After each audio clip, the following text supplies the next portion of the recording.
निघालेला आहे दत्त मंदिरात. तर दत्त जयंतीनिमित्त मंदिरात छान कार्यक्रम आहेत, भजन कीर्तन. तर चला आपण जाऊया दत्त मंदिरात. हे बघू शकताय शाहूपुरी येथील अवधूत चिंतन कॉलनीतले दत्त मंदिर. आज दत्त जयंतीचा सोहळा मोठ्या उत्साहाने पार पडतोय. तर आज चला मग जाऊया. मंदिराच्या समोर ही बाहेर सुंदर अशी रांगोळी. तर चला आतमध्ये आपण प्रवेश करूया दत्त मंदिरात. तर आज दत्त जयंती निमित्त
आता मी आता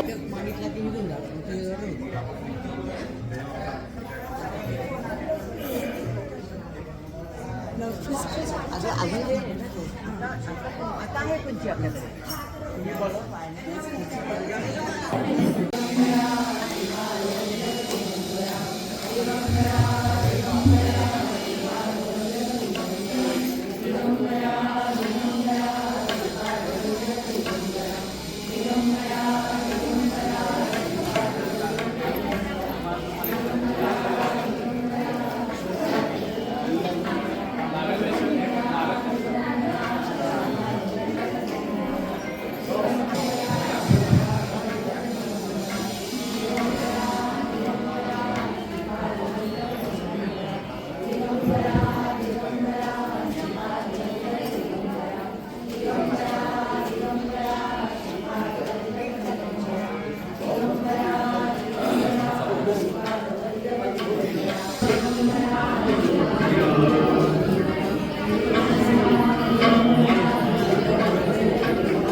पाय नव्हता येत.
काही गोष्टी या आपल्यापर्यंत परंपरेने चालत येतात आणि जेव्हा या हरिदासी कीर्तनासाठी मी आपल्या समोर उभी आहे त्यावेळेला या गुरु शिष्य परंपरेला अधिक महत्त्व आहे. त्यामुळे आजच्या दिवसासाठी हा परंपरागत आलेला अभंग की जे पद्य आहे ते खास इथं मांडण्यासाठी निवडलेलं आहे. कारण आजच्या सगळ्या प्रसंगाला ते साजेसं आहे आणि म्हणून साधू संतांच्या उपदेशानुसार आपण आपल्या जीवनाचा अनेक काळ व्यतीत करतो. त्यांनी सांगितलेल्या मार्गावरून आपण चालत राहतो. का बरं? कारण अगदी साधं सहज सोपं उत्तर आहे की जे कोणी साधू सज्जन महात्मे अगदी संन्यासी सुद्धा ते हा संसार करतात. आता आपण म्हणाल की संन्यासी कसे बरं संसार करतात, तर संन्यासी संसार करत नाही पण लौकिक दृष्ट्या ते या संसारामध्ये राहतात पण रमत नाही. आणि आपण सगळेजण मात्र याच संसारामध्ये राहतोही, रमतोही आणि अधिकाधिक मागतोही. आणि असं जेव्हा आपण या संसारामध्ये अगदी रममाण होऊन सगळं करत असतो त्यावेळेला थोडंसं पुढे जाऊन आपल्या मनात हा प्रश्न येतो की नेमका हा संसार म्हणजे काय? म्हणजे कसं संस्कृत व्याख्या अगदी निरुक्तानुसार जरी बघितली तरी संसारंती इति संसारः, संसारंती भूतानि अस्मिन् इति संसारः असं संस्कृत व्याख्या म्हणून बघायला छान आहे. पण खरं तर या संसाराचं काय बरं स्वरूप आहे?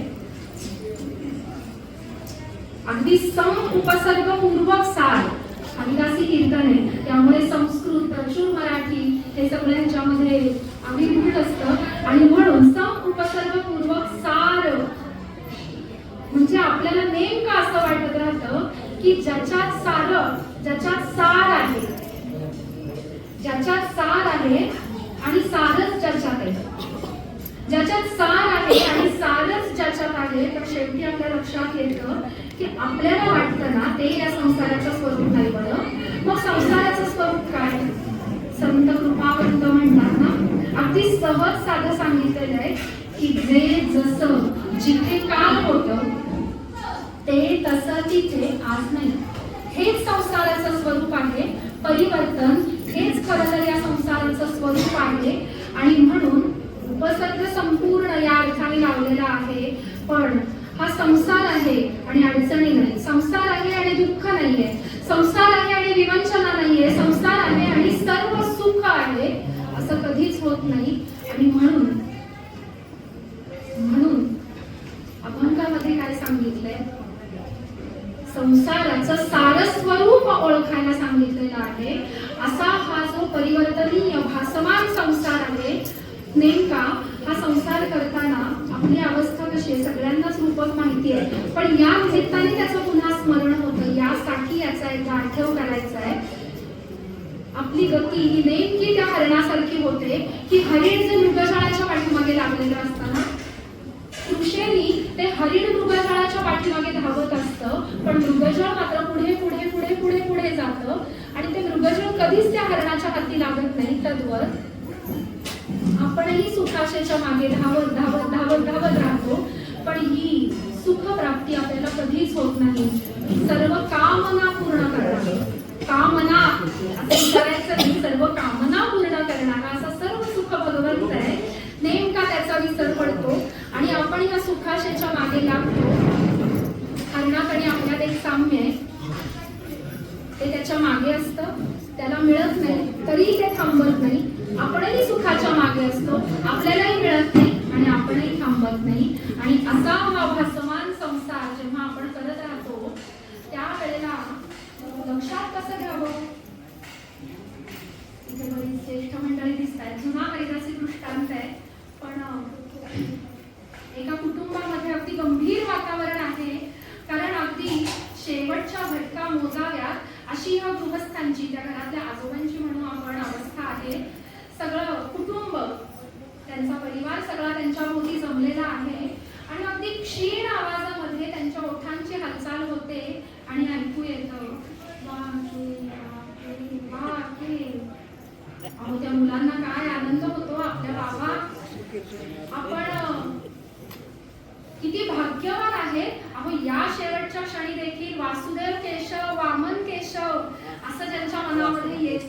पण हो बाबा हो, अहो तो भगवंत त्याचं स्मरण तुम्हाला झालं बरं.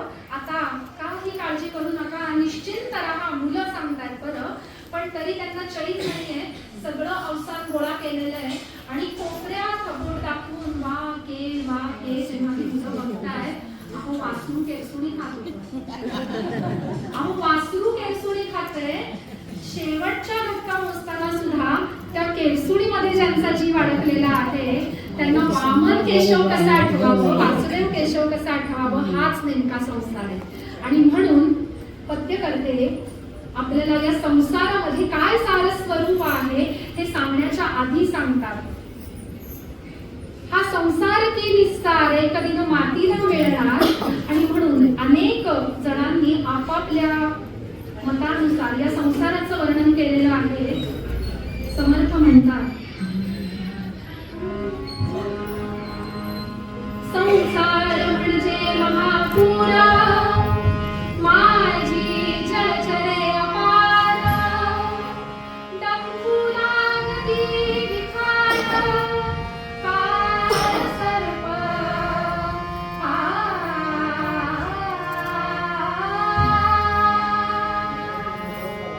संसार म्हणजे महापूर, माझी जलचरे अपार, डंकू लागती विखार, काळ सर्प. सगळेजण अभ्यासक आहेत आणि सहज मराठी आहे, त्याच्यामुळे आपल्याला संसाराचं स्वरूप तर कळलेलं आहे. मी इथे काय बोलावं तुमच्या समोर, कारण सगळेजण संसाराचा विस्तृत अनुभव घेतलेले आहेत.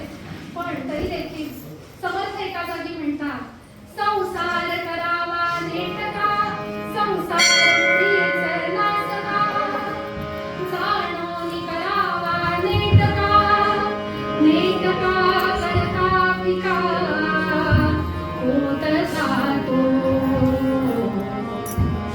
किती प्रकारे या संसाराचं सांगितलं सार. आणि जगद्गुरु श्रीमद शंकराचार्य सांगतात, दुष्काळे भवसागरे जनिमती व्याध्यादि दुःखोत्कटे, भोरे पुत्र कलत्र मित्र बहुल ग्राहा करे भीकरे, कर्मोत्तुंग तरंग भंग निकरे राकृष्यमाणो, याता यातगति भ्रमेण शरणं किंचिन्न पश्याम्यहम्. काय सांगताय, हा संसार दुष्पार आहे आणि याच्यामध्ये भोरे पुत्र कलत्र म्हणजे बायको मित्र बहुल ग्राहाकरे भीकरे अशा अनेक गोष्टी आपल्या त्रास घ्यायला बसलेल्या आहेत. म्हणजे आपण किती रिस्क फॅक्टर मध्ये आहोत ना. आणि यासाठी आज ते अभंगकर्ते सांगतात, संसारी कांताची सार. काय आहे मग या संसारामध्ये, हा जर असा निस्सार आहे तर या संसारामध्ये लक्षात घेण्यासारखं किंवा सारस्वरूप असं नेमकं आहे तरी काय. संसारी कांताची सार. आज मला बरं वाटतंय कारण महिला वर्ग पुष्कळ आहे, त्यामुळे आपल्या बाजूने बोलायचं सगळं. संसारी कांताची सार, काळे संसार कांताची सार. सतीमती लावुनी अतिप्रीत करी, आणि इतर असार जाणे संसारी कांताची सार. पतिव्रतेला पापुनी झाले विधी वैभरही कुमार, जाणे संसारी कांताची सार. सती सदनाच्या पुढे भास हो, सती सदनाच्या पुढे भास हो, सर्वही वचित असार जाणे संसारी कांताची सार. कांता पत्नी ही या संसारामध्ये सारस्वरूप सांगितलेली आहे. आपल्या सर्वांनाच माहिती आहे की सनातन धर्मामध्ये आपल्याला 4 आश्रम सांगितलेले आहेत. सर्वांना माहिती आहे, त्यामुळे अधिक विवरण नाही. पण ब्रह्मचर्य आश्रम, गृहस्थाश्रम, वानप्रस्थाश्रम आणि संन्यासाश्रम. लक्षात घेण्याची गोष्ट एवढीच आहे की मनुष्याने प्रत्येक टप्प्यावर प्रत्येक आश्रमामध्ये आपली उन्नती करत असताना त्या आश्रमामधली कर्तव्य पूर्ण करायची आहे. आणि मग सर्वश्रेष्ठ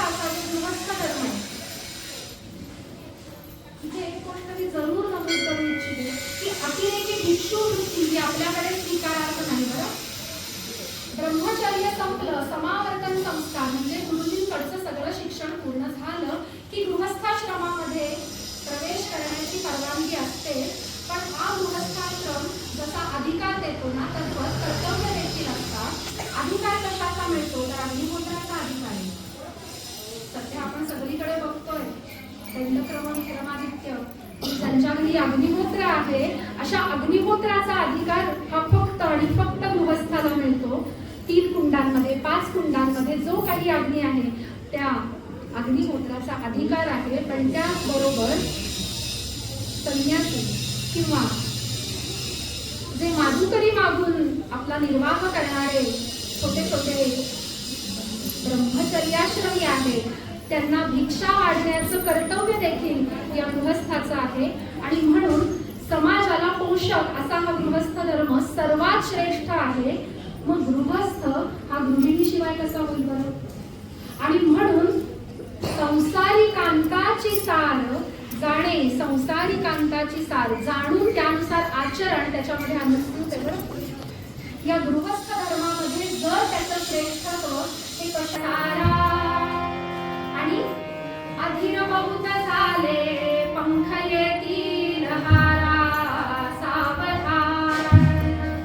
अहो इतका अधीरपणा मनामध्ये होता की कधी एकदा मी हार घालतोय आणि हिला माझी कांता करून घेतोय, गृहस्थ धर्म स्वीकारतोय, त्यामुळे पंखांना जणू हारांना जणू पंख येतील अशी अवस्था.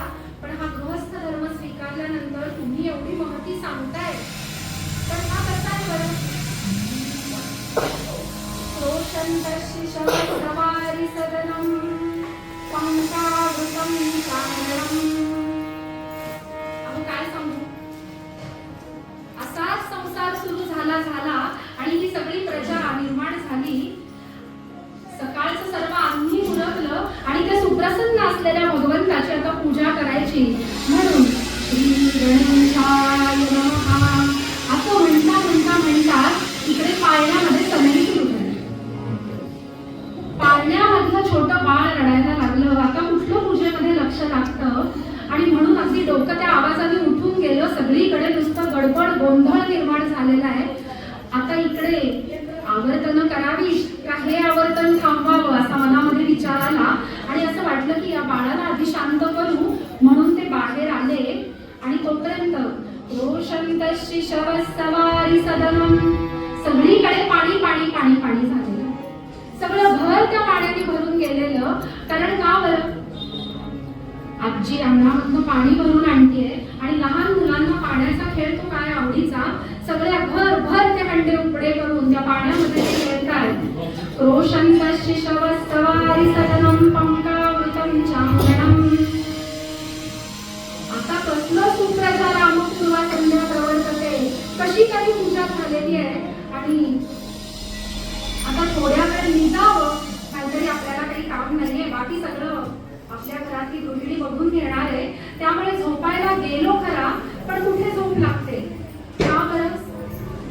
एका कुशीवर दुसऱ्या कुशीवर काना पालखा सगळे प्रकार झाले, पण झोप काही लागत नाही. रोषन्तस्य शवसवारि सदनं पंकावृतं चारणम्. शय्यादौ शवती, पाहुणे आले होते. झोपण्याच्या ठिकाणी पाहुणे आले होते की जे चावत होते. सगळ्या अंगावरती गांधी उठल्या. शय्यादौ शवती च वृक्षमशनम्. अहो ती बायको तिकडे चिडलेली. कसं तरी कोरडं अन्न सकाळचं. धूमेन पूर्णं गृहम्. इतका सगळीकडे कोलाहल चालू आहे की त्या बायकोनी रागारागाने चुलीमध्ये ओली लाकडी घातली आणि इकडे जे धाकटे चिरंजीव आहेत त्यांचा आवडता छंद, त्यांचा अग्नीशी संयोग झालेला होता, पिढ्या उठण्याचं व्यसन. आणि त्यामुळे बाहेर धूर आत धूर. त्यामुळे रोषन्तस्य शवसवारि सदनं पंकावृतं चारणम्. शय्यादौ शवती च वृक्षमशनम्. धूमेन पूर्णं गृहम्. याच्यातच भर म्हणून कांता निष्ठुर भाषणी प्रभुरपि गोपेन पूर्ण सदा. कांता हो अगदी घालून पाडून बोलणारी, वृक्ष भाषण करणारी आहे. आणि त्यामुळे हा नवरा सुद्धा सदैव चिडलेला. वातावरण तप्तय पण स्नानं शीतलवारिणाहि सततम्. अगदी वैतागलो धिक गृहस्थाश्रमम्. अहो त्या गृहस्थाश्रमाचा धिक्कार असतो. एवढ्या हौसेने हा जो गृहस्थ धर्म स्वीकारलेला आहे हा त्रासदायक झाला म्हणे या गृहस्थांना. पण लगेच समोर, कारण प्रतिपक्ष प्रतिपक्ष असतोच ना, सध्या जोरात आहे. प्रतिपक्ष हा असतोच. आणि त्यामुळे दुसरे जण म्हणतात, अहो तुमचा अनुभव असा असेल, पण आमचा अनुभव कसा आहे? सानंदम सदनम सुताश्च सुधियः कांता न दुर्भाषिणी सन्मित्रम सधनम स्वयोषितरति. आणि सगळ्यात महत्वाचं, आज्ञापरा सेवका. 10ची वेळ असेल तर पाहुणे 10ला फोन करून, ताई आज काही जमत नाहीये, म्हणजे आपली ऑक्सिजन लेवल खाली. आज्ञापरा सेवकाः. अहो तुमच्या घरी हा प्रश्न असेल, पण आमचं घर कसं आहे? सानंदम, आनंदाने परिपूर्ण असं माझं घर आहे. माझी एकच पत्नी मला प्रिय आहे, सधनता आहे, सन्मित्र आहे. आणि म्हणायला गेलं तर जे माझे पुत्र आहेत ते देखील उत्तम म्हणजे बुद्धी असलेले आहेत. अशा घरामध्ये काय होतं? आतिथ्यं शिवपूजनं प्रतिदिनं मिष्टान्नपानं भवेत्. रोज आतिथ्य आहे, रोज शिवपूजन आहे आणि रोज गोडधोड जेवायला आहे. अशा वेळेला साधो संगमुपासते हि सततम. बरोबर यांच्या विरुद्ध धन्यो गृहस्थाश्रमः. माझ्या पदाचं नाही बरं, राजा भर्तृहरी म्हणतात. म्हणजे एक जण म्हणतात की हा गृहस्थाश्रमाचा धिक्कार असतो, एक जण म्हणतात हा गृहस्थाश्रम धन्य आहे. एवढी दोन भिन्न मतं का बरं आहे? कारण त्याच्यामध्ये दोन परिस्थिती आपण लक्षात घ्यायला पाहिजे. एकीकडे कांता निष्ठुर भाषिणी आणि एकीकडे कांता न दुर्भाषिणी. आणि म्हणून अभंगामध्ये सांगितलेलं आहे, संसारी कांताची सार. विनोदाचा भाग थोडा सोडून देऊ, पण जेव्हा हा विवाह होतो त्यावेळेला धर्मेच अर्थेच कामेच नाती चरामी असं वचन देऊन जेव्हा हे विष्णू स्वरूपवर या लक्ष्मी स्वरूप गृहिणीला घरी आणतात आणि त्यावेळेला असं सांगण्यात आलेलं आहे बरं का, की 5 लकारयुक्त ही गृहिणी असेल ना तर ती अत्यंत सौख्याची आणि दुर्मिळ गोष्ट आहे. कुलजा, कुशला, सुशीला, विमला आणि अनुकूला हे 5 लकार जिच्यामध्ये अंतर्भूत आहेत ही अत्यंत भाग्याची गोष्ट आहे. म्हणजे काही काही गोष्टी या भाग्याने आपल्याला मिळतात ना त्या किती दुर्मिळ असतात. बघा बरं, पत्नीचा त्याच्यामध्ये समावेश आहे. दुर्मिळ गोष्टींमध्ये, भाग्याने मिळणाऱ्या गोष्टींमध्ये पत्नीचा त्याच्यामध्ये समावेश आहे. आणि म्हणून ती पत्नी ती काय करते म्हणून, जी सच्शील असते, जी चारित्र्य संपन्न असते, वाडवडिलांचा आदर कर. आज हे सगळं खरं तर ऐकण्याची गरज आहे आमच्या पिढीला. वाडवडिलांचा आदर कर, मनामध्ये दयाभावना ठेव, सेवकांप्रती करुणा भाव असू दे तुझ्या मनामध्ये. आपल्या प्रेमामध्ये जरी कोणी वाटेकरी असेल तरी देखील त्यांच्याशी तू प्रेमाने वाग. थोडस इकडच्या बाजूने पतीनं जरी कोप केला तरी मनामध्ये धरू नकोस. पतीनं जरी कोप केला तरी मनामध्ये धरू नकोस. आणि अशी जेव्हा तू होशील ना त्यावेळेला तू अत्युत्तम महत्व असलेली अक्षुंच स्थान जिचं आहे ना अशी गृहिणी होशील. नेमका हा अभ्यास करताना माझ्या पण मनात विचार आला की सगळे प्रयत्न सगळे आपणच करायचे, सगळं फक्त गृहिणीलाच नियम आहेत का? नाही बरं. यत्र नार्यस्तु पूज्यन्ते रमन्ते तत्र देवता, यत्रैकास्तु न पूज्यन्ते सर्वास्तत्राफला क्रिया. भगवान गोपाल कृष्ण महाराज की जय. अर्थ सर्वांनाच माहितीये की ज्या घरामधली स्त्री प्रसन्न त्या घरामध्ये वैभव येतं. हरिदासी कीर्तनामध्ये आजच्या काळाला अनुलक्षून देखील थोडंसं बोललं पाहिजे. आणि त्यामुळे एक 5 मिनिटांमध्ये फक्त आजच्या काळाला हा अभंग कसा अनुरूप आहे एवढंच म्हणते. कारण आजकाल अतिरेकी स्त्रीवादाचा जो काही खूप जबाबदारीपूर्वक आणि अभ्यासपूर्वक मी बोलते, आजकाल अतिरेकी स्त्रीवादाचा जो काही हट्टाग्रह चाललेला आहे त्याच्यामध्ये विचार करण्याची गोष्ट आहे की आपण जेव्हा अनाठायी हट्ट करतो, आपण जेव्हा तुलना करतो तेव्हा तुल्याचं म्हणजे आपण ज्याच्याशी तुलना करतो त्याला आपोआप आपण महत्व देत नाही का? म्हणजे त्यांच्या सारखं करताना, त्यांच्या सारखं वागताना, त्यांच्यासारखं राहताना आपण स्वत्व कुठेतरी विसर्जित करतो का? हा विचार आपण जरूर करायला पाहिजे. कारण मुळातच आपली नैसर्गिक बलस्थानं आहेत ती पती आणि पत्नी, स्त्री आणि पुरुष या दोघांची निराळी आहे. जर दोन गोष्टी या एकत्र आहेत तर एकमेकांच्या पुणेपणावरती मात करून समाजाने उन्नती करणं हा खरं तर आपला सनातन धर्म शिकवतो. उदाहरणं बरीच आहेत आणि असं आहे की कोणीतरी पुढे जायचं असेल तर कोणीतरी मागं राहायला लागतं. उदाहरणं दोन प्रकारची आहेत. आनंदीबाई जोशींच्या मागे उभे राहिलेले गोपाळनाथ जोशी पण आहेत. रमाबाई रानडेंच्या मागे उभे राहिलेले आपल्याला महादेव शास्त्री रानडे माहिती. अगदी बाया कर्वेंच्या मागे उभे राहिलेले आपल्याला कर्वे माहिती आहेत. आणि दुसरीकडे जर आपण बघितलं तर आज हे महाराष्ट्राचं नव्हे ते भारताचं स्वरूप आहे. शहाजी महाराजांना संपन्न साथ जिजाऊ आईसाहेबांनी दिली त्या आहेत. अहिल्याबाई होळकर आहेत. अगदी आतापर्यंत उमाबाई दाभाडे आहेत. अनेक उदाहरणं आहेत. आपण आपल्या म्हणजे उदाहरणं भरपूर आहेत पण आता इथे जी भरकन आठवत आहेत ती मी सांगते. रमाबाई पलुसकरांशिवाय विष्णू दिगंबर पलुसकरांचा संसार आपण कल्पना देखील करू शकत नाही. सावरकर, टिळक यांच्या देखील चरित्रामध्ये हे उल्लेख आहे की आपापल्या गृहिणीशिवाय किंवा पत्नीशिवाय हा संसार सार्थक नाही.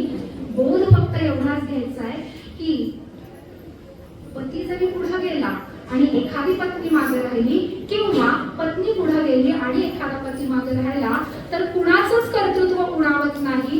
जेव्हा ते परिपूर्ण असतं, एकमेकांना सोबत देणार असतं, व्यष्टी बरोबर समष्टीचं कल्याण साधलं जातं आणि समाज म्हणून आपण सर्वजण उन्नत होतो. हा विचार आज ह्या अभंगाच्या अनुषंगाने मला जरूर आपल्या समोर ठेवावासा वाटतो. कारण ही जी स्त्री असते ना ही घरामध्ये सर्वांवरती निरतिशय प्रेम करते, असंख्य त्याग करते. एखाद्या गोष्टी आपल्याला मनापासून पटत नसतील तरी देखील त्या पतीला साथ देते, खंबीर मनाने त्याच्या पाठीमागे राहते. जेव्हा शुश्रूषा करते तेव्हा अंबा असते, जेव्हा प्रेमाने भोजन घालते तेव्हा माता स्वरूप होते, जेव्हा भिक्षा घालते तेव्हा अन्नपूर्णा होते. अहो स्वरूपाला काही कमी नाही. आणि म्हणून गृहस्थ धर्म हा दष्टी पातळीवरती संपूर्ण होण्यासाठी जशी गृहिणी उपकार करते त्याचप्रमाणे अशी संपन्न गृहिणी, सच्शील गृहिणी जी सामर्थ्याने आपल्या पतीचं व्रत चालवते अशी ही गृहिणी ही या संसारामध्ये धन्य ठरल्याशिवाय राहत नाही. आणि स्वतःचा संसार तर ती धन्य करते पण या समाजावरती उपकार होतील, या समाजाचं संपूर्ण कल्याण होईल याच्यासाठी देखील ती कशी कारणीभूत होते हे आपण चरित्र भागामध्ये बघणार आहे. पण तत्पूर्वी सूत्र म्हणून बोलायला घेतलेल्या या श्लोकामध्ये देखील सांगतात न गृहं गृहिणीहीनं गृहिणीं गृहमुच्यते. अहो असं कुठलंही घर नाही की जे गृहिणी शिवाय घर पण देतं. गृहिणी म्हणजेच घर आणि गृहं गृहिणीहीनं कांतारादपि लिच्यते. म्हणजे ज्या घरामध्ये गृहिणी नाही, कांता नाही ते घर कांतार म्हणजे अरण्य स्वरूप वाटतं. हाच आशय अभंगामध्ये स्पष्ट करताना पद्यकर्ते म्हणतात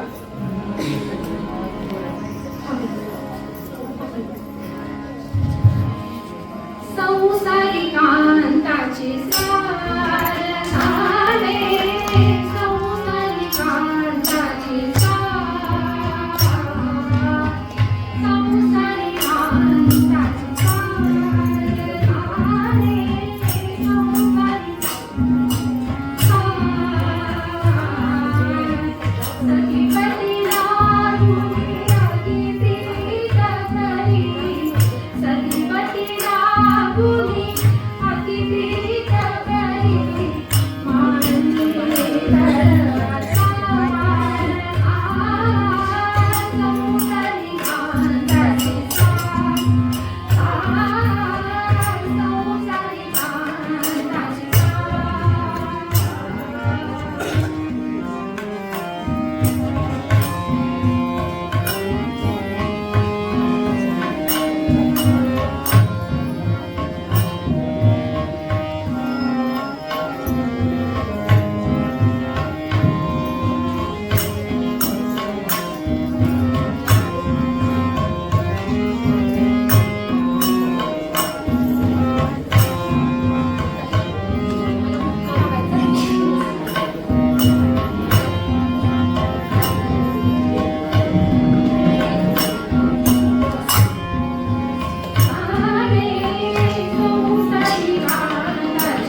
पुढे जाईल 6:30ला जन्म दत्तप्रभूंना भेटायची ओढ आहे आणि सगळ्यांना बालस्वरूपामध्ये दत्ताच्या आगमनाची खरतर उत्कंठा आहे आणि त्यामुळे क्षणभर ही गृहिणी ही संसारामध्ये धन्य कशी करते आणि धन्यतेचा जो संसार ती करते त्यामुळे आपल्यावरती कृपा कशी आजपर्यंत झालेली आहे हे कथा भागामध्ये बघू. तत्पूर्वी या भगवंताचं थोडंसं स्मरण करू. माणिक मला एकटीलाच आहे त्यामुळे माझ्यापेक्षा तुमच्या सगळ्यांचा आवाज जास्त होऊ दे. क्षणभर भगवंताचं स्मरण करू आणि मग उत्तर भागाकडे वळू. उत्तर भागामध्ये वळताना जेव्हा नाणी घालायची जेव्हा पाळणा म्हणायचा आहे त्यावेळेला मी आधी सूचना देईन. जन्मकाळाचे देखील फुलं आपण सगळ्यांना वाटप करू आणि सुप्रसन्न असलेल्या भगवंताचा जन्मकाळ चांगला करू.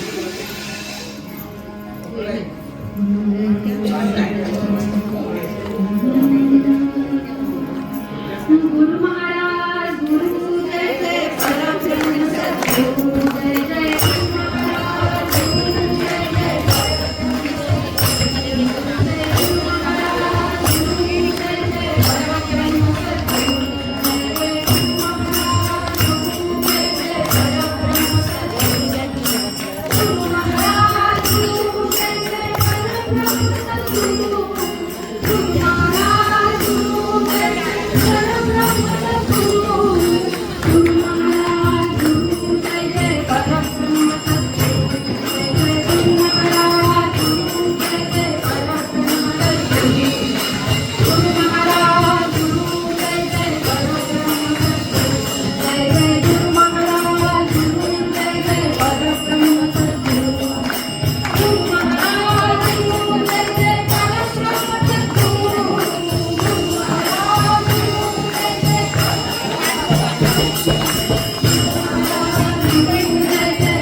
आहे दत्त, विष्णूच्या अंशाने दत्त, तसा ब्रह्मदेव तो चंद्र. अहो ते म्हणतात आमच्या सारखे नाही बरं, आमचेच अंशे करून, आमच्याच अंशे.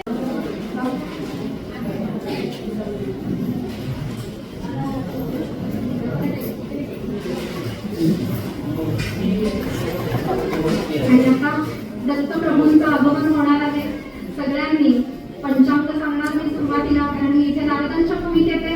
पंचांग सांगणार आणि दत्तप्रभूंच्या आगमनाचा प्राकट्याचा सोहळा, कारण अवतार भगवंताचा अवतार हा प्रकट होतो, तो प्राकट्याचा सोहळा आपण सर्वांनी आनंदाने करायचा. मग होय विष्णू अंशे दत्त तसा ब्रह्मदेव तो चंद्र, दुर्वासा मुनी ज्याच्या अंशे करोनी रुद्र. मार्गी प्रदोष काळी, मार्गी प्रदोष काळी, राका मृग शीर्षयुक्त गुरुवारी, अत्रि गृही अवतरुणी, अत्रि गृही अवतरुणी, झाला प्रकट स्वभक्त कैवारी. रामा राम राम हरे हरे राम राम राम राम सीता हरे राम राम हरे हरे राम राम. अमर कुसुम घन वर्षति सर्वदेव पुष्पवृष्टी करण्यासाठी, स्वर्गामधून आपल्यासारखे सगळे भक्त करण्यासाठी इथून हे सगळे जण सिद्ध आहेत आणि दत्तप्रभूंचं आगमन होत आहे. अमर कुसुम घन अमर कुसुम घन वंशति तनन कळती समस्त गंधर्व, सर्वत्र झाले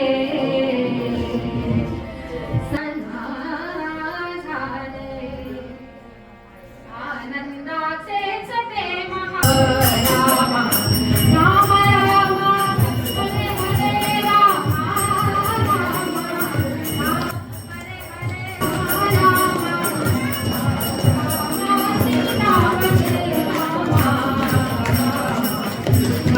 राम हरे हरे राम राम.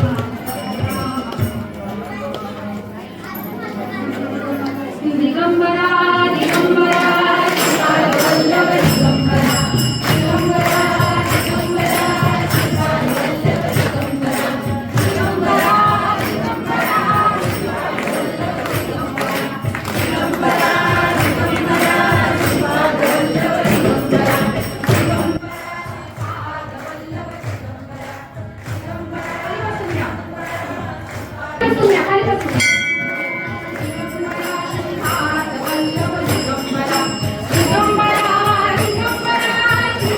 वल्लभ दिगंबरा, दिगंबरा दिगंबरा दिगंबरा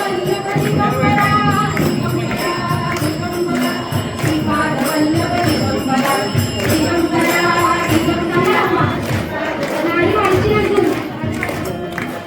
दिगंबरा खाली बसूया. दत्तप्रभूंचं आगमन अशा मंगल समयामध्ये झालेलं आहे. आणि आता अनसूया राणी काय करतायत, अनसूया सतींनी त्यांना दोन्ही पायावरती घेतलेलं आहे. हो, अनसूया सतींनी त्या दत्तप्रभूंना पायावरती घेतलेलं आहे. अहो जरा अवकाश आहे अजून पाळण्याला, बरं का, पाळण्याला अवकाश आहे. अवधूत चिंतन श्री गुरुदेव दत्त सद्गुरुनाथ महाराज की जय. दत्तप्रभूंना थोडेसे आपण लालन पालन करूया, त्यांचं थोडं न्हाणी घालू आणि मग सगळ्यांनी छान पाळण्यामध्ये झोपू. तत्पूर्वी जे गोपा घेणार आहे ते उजवीकडे बसा. थोडंसं सगळ्यांनी सहकार्य करूया, थोडंसं सगळ्यांनी खाली बसूया.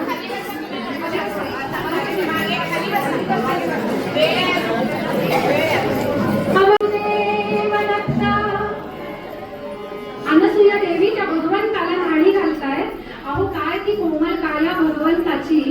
त्या भगवंताची कोमल काया आणि आता सर्व प्रकारचे संस्कार त्याच्यावरती होत आहेत. तेलाने मर्दन होत आहे, सुगंधी अत्तर त्यांच्या शरीराला लावली जात आहेत, सुरेख दागिने जे बाळाला टोचणार नाही असे घातले जात आहेत आणि